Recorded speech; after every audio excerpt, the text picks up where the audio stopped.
Hey everybody, Some Gadget Guy here with another FFC vlog, a vlog shot on the front-facing camera on the phones and gadgets and tablets we get to play with here at Some Gadget Guy.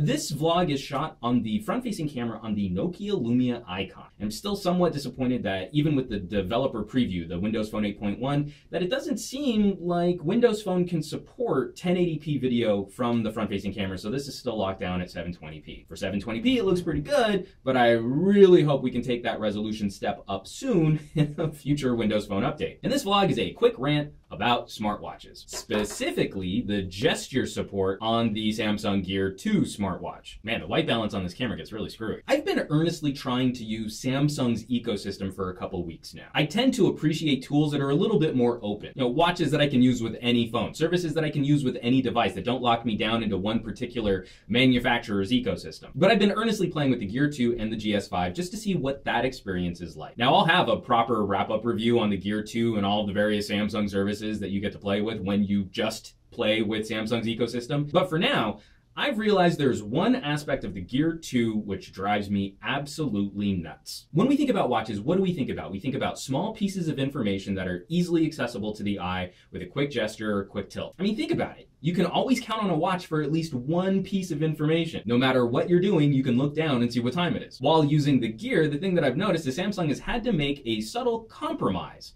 in the watch experience to provide us with multi-day battery life. And that compromise is the watch in its natural state keeps the screen off. It's becoming the technological equivalent of having a small pebble in my shoe. So you have two solutions. You can enable gesture-based controls where if you sort of move the watch around, eventually you can get the screen to turn on, or you can disable gesture controls and just hit the little button down at the bottom. And as you can see, this gesture isn't very sensitive or very consistent. It's what I've really come to love about the Qualcomm Talk and the Pebble, is they leave their screens on all the time.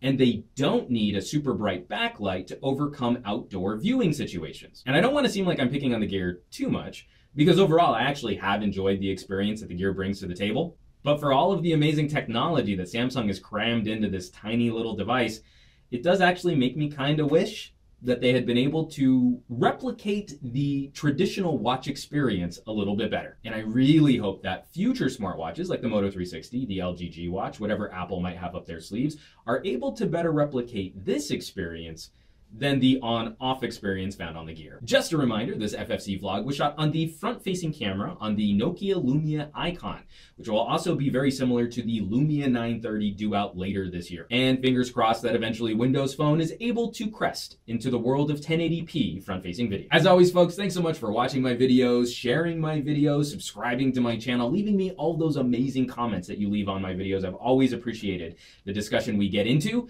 Hit that thumbs up button, and I will catch you all on the next video.